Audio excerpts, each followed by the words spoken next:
In the 1960s, a war next door sent shockwaves through this coastline.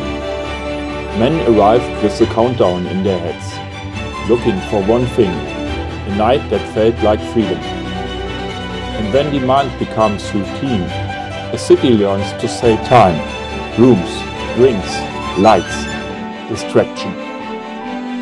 But even at its loudest, Pattaya never stopped being a working shoreline. From up here, you can see the truth. This isn't one story, it's layered stacked fast. So we start where it all starts, the bay, because the bay made everything possible. This is the entire history of Pattaya. Pattaya is a place with two shadows. One is the shadow of history quiet, structural and easy to miss. The other is the shadow of reputation, loud, simplified, and repeated until it becomes the only story people think they know. This film is about separating those two. Because Pattaya did not happen by accident. It was built by geography, accelerated by demand, and reshaped by decisions years after year, until a small coastline became a global name. And that's the key idea. Pattaya isn't one city, it's layers. A working shoreline that never fully disappeared. A tourism machine that learned to scale. An entertainment economy that became a symbol. A city that keeps resetting itself, sometimes by choice, sometimes by pressure. If you've heard only one version of Pattaya, you're missing the mechanism behind it. So we're going to follow the turning points, what changed, when it changed, and why the change had. So let us begin at the start, not with the lights, but with the bay. Chapter 1. Before the boom. Before neon, before high rises, before Pattaya turned into a headline, this coastline already carried a story, one that begins with geography and ends with a name people still argue about. Ask locals where Pattaya comes from, and you hear more than one answer. One explanation points to the seasonal wind that arrives at the start of the raids. The kind of wind sailors respect because it changes everything in an hour. Another version leans on memory and monarchy. This eastern route is tied to the turmoil of 1767, when Ayutthaya fell and force moved along the coast toward Chantaburi and beyond. Even the road name, U-Tapao, keeps that older layer alive, like a fossil embedded in modern asphalt. Whether wind or war gave the name its first shape. The bay gave the place its function. A curved shoreline like this is not a decoration. It offers shelter, predictable access, and a daily rhythm that repeats without needing anyone's permission. Fishing villages don't grow from romance. They grow from the ability to work tomorrow. And this region was never as isolated as the before narrative suggests. South of here, Sattahip was developed as a naval base in the early 1920s, long before the world learned the word Pattaya. That single fact matters, because it means the eastern seaboard already set inside. National logistics, roads, ports, personnel, movement.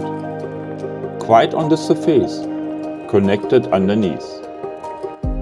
So the earliest Pattaya runs on two tracks at once.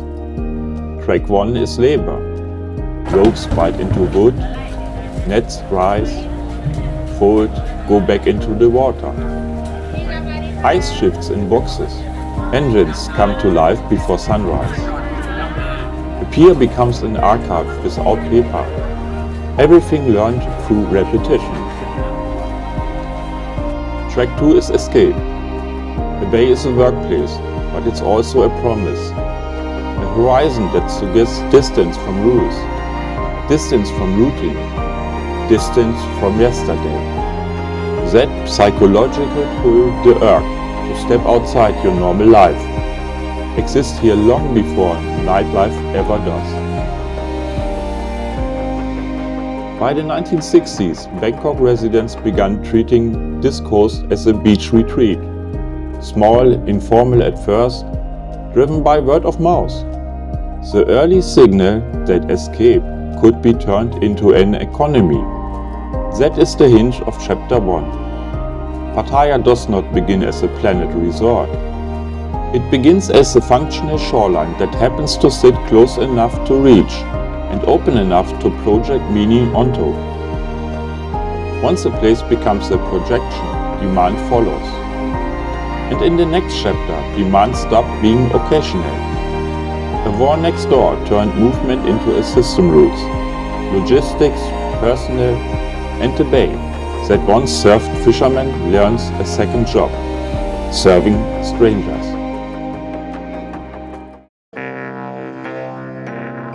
Chapter 2: The War Next Door.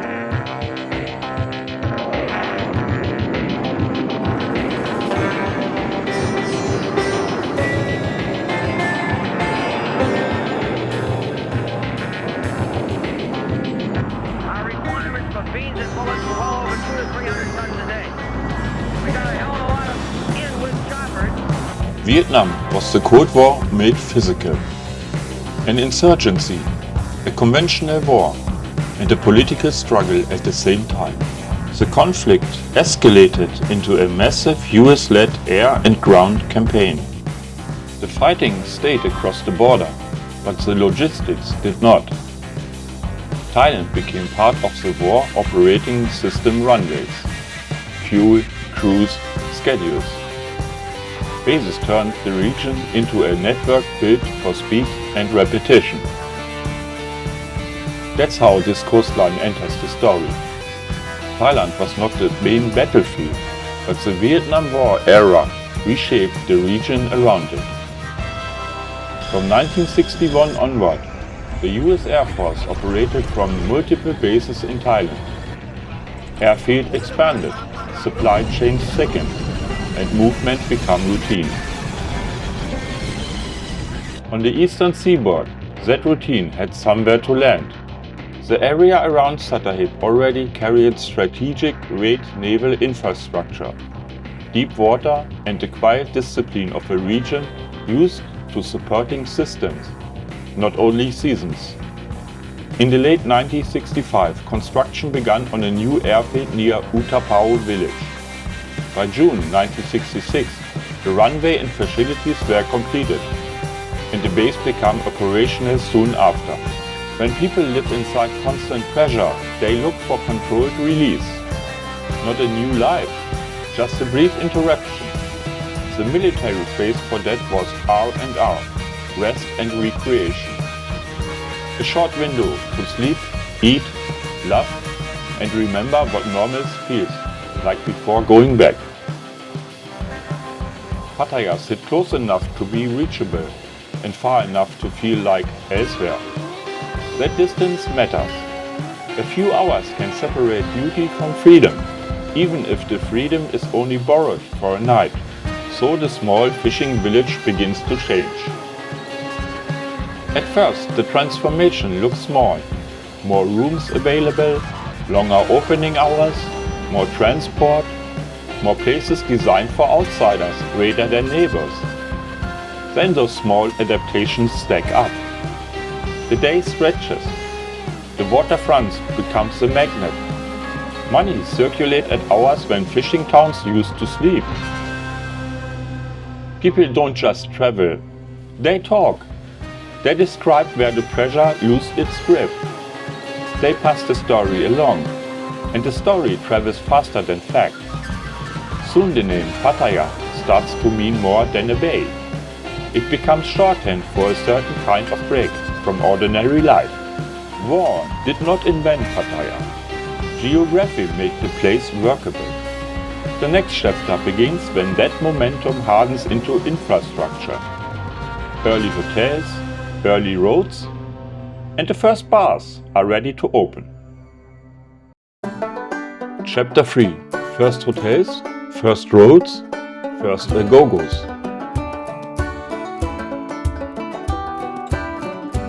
Pattaya turns into a city the moment it turns into a habit. As access improves, the coast stops feeling remote. A weekend becomes realistic. Repeat visits becomes predictable.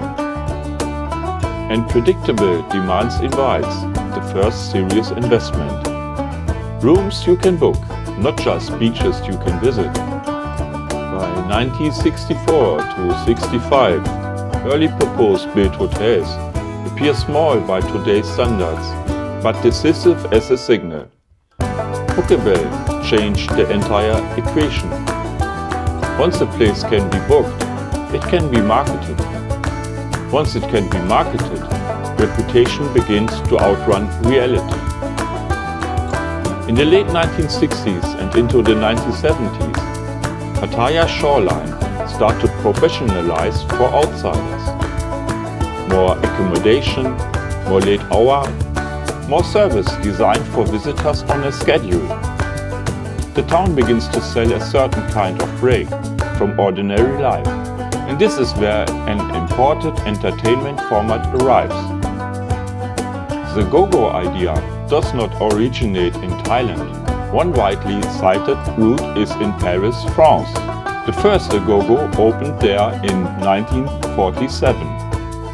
Then the concept becomes iconic in the United States. When Whiskey A Go-Go opens on the Sunset Strip in West Hollywood in 1964, dancers elevated above the crowd. Nightlife turned into a stage spectacle. The format travels the way profitable formats always travel, through demand and imitation.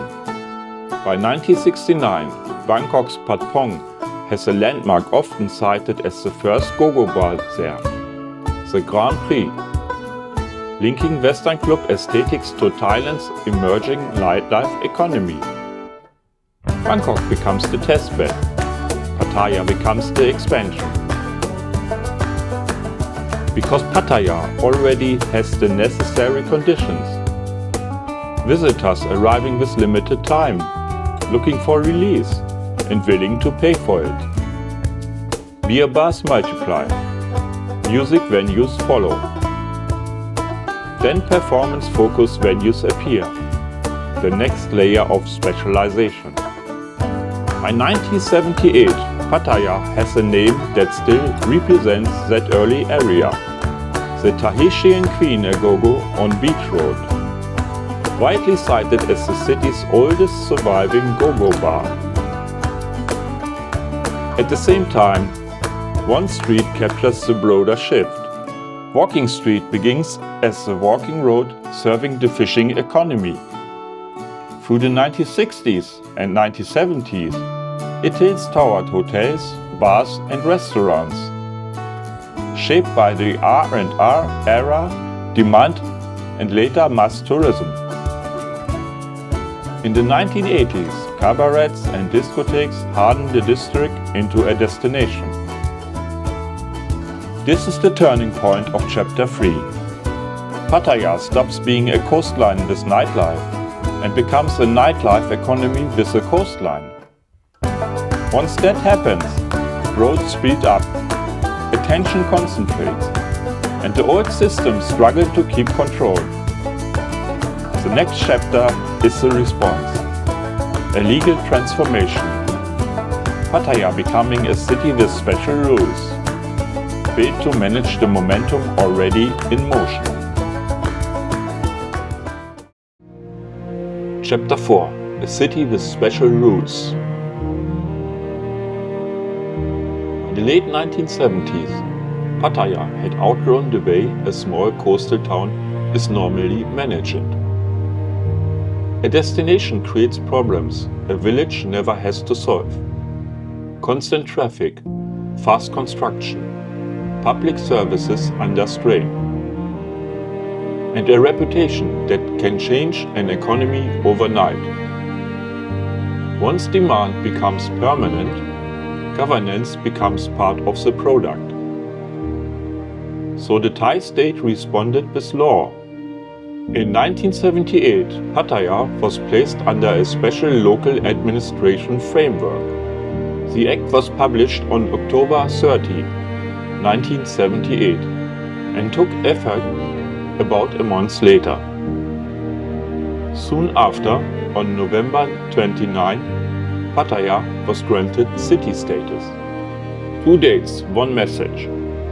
This coastline was no longer just a beach town. It was now a managed project. Special status meant a structure built for speed and accountability. A mayor, a city assembly, clearer responsibility for services and order. It also meant something less obvious. Image become policy. In a visitor economy, reputation is infrastructure. Chapter 4 is the hint. Pattaya shifts from reacting to demand to steering it. And the next chapter follows the most visible result of that steering. Walking Street, an entertainment district that hardens into a symbol, then a brand.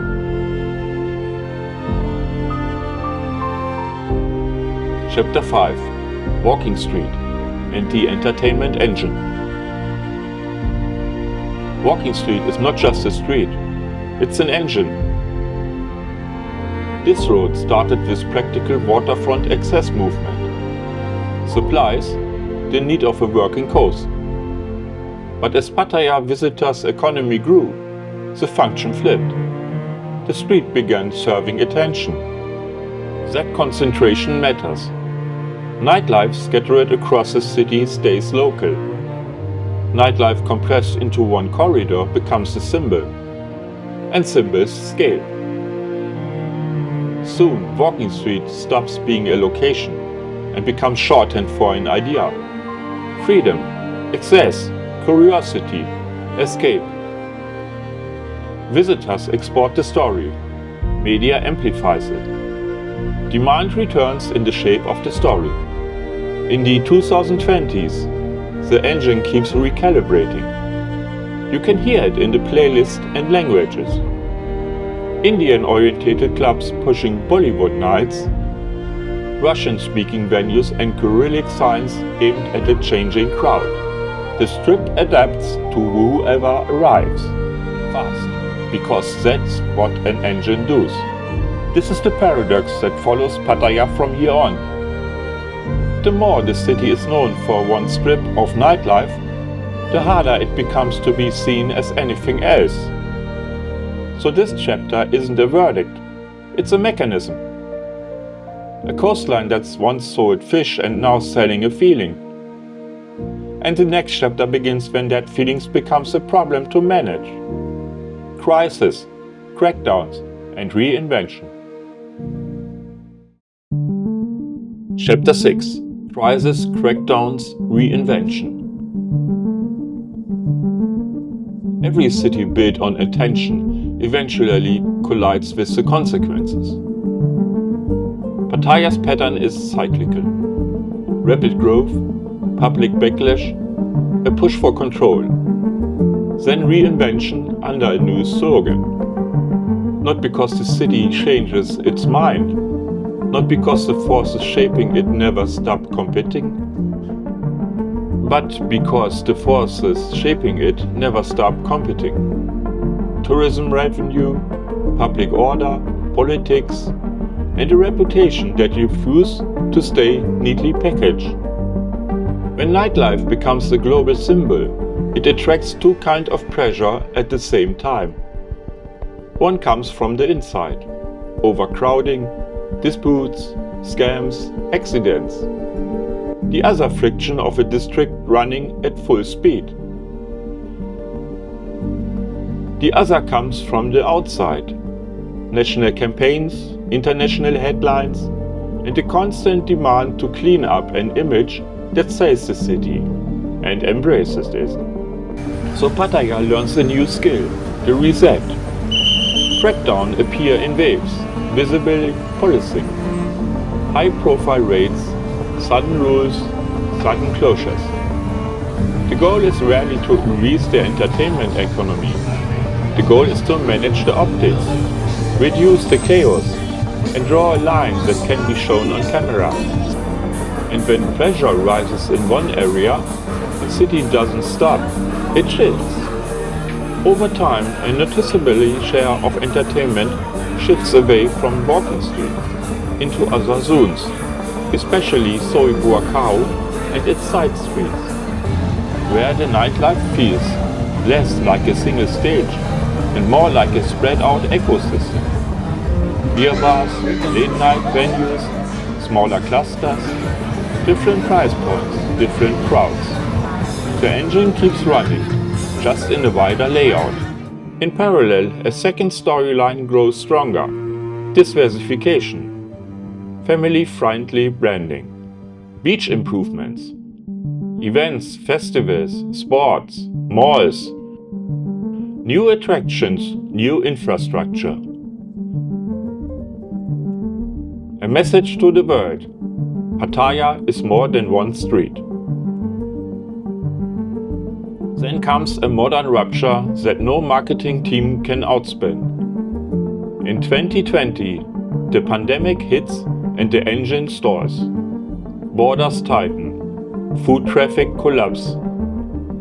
Business that depend on constant movement face a simple fact: without people, the loop breaks.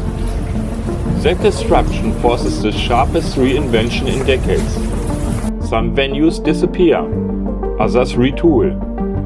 New crowds arrive, new languages dominate certain nights, and the city recalibrates, again around demand. Chapter 6 is not a moral conclusion, it's a mechanism under stress. Pattaya survives by adapting faster than its reputation. And the final question becomes unavoidable. After so many resets, what remains constant? Beneath the lights, beneath the slogans, beneath the noise. Epilog. Pattaya now. Pattaya today is not the ending of a story. It's the latest layer. You can still find the original coastline, the working mornings, the quiet piers, the sea that doesn't care about reputation. You can also find the engine that made Pattaya famous, the lights, the crowds, the streets designed to sell a break from ordinary life. But the important change is this: Pattaya no longer lives in one place. Walking Street remains the symbol, but the nightlife ecosystem spreads wider into U-Tapao, U-6 and beyond. Tourism diversifies. New languages dominate certain nights. New money reshaped old blocks. The city keeps recalibrating because demand keeps moving. So when people ask, what is Pattaya really? The most honest answer is a timeline. A bay that invited work, a war area that accelerated growth, a legal upgrade that tried to control momentum, a street that turned entertainment into a global brand, and a city that keeps resetting itself faster than its reputation can. In the end, Pattaya is not a simple place to praise or condemn. It's a modern city built on desire, shaped by geography, pressure, and reinvention. And the bay is still there, the first layer, waiting for the next one. Thank you for watching and for staying until the end. If you value this kind of long-form, carefully researched storytelling, you can support the channel by becoming a member. Membership helps fund research, travel, and the time it takes to tell the stories properly. And it gives you access to exclusive videos, early releases, and behind-the-scene notes. No pressure, just an option. If you'd like to go deeper. Thanks for being here.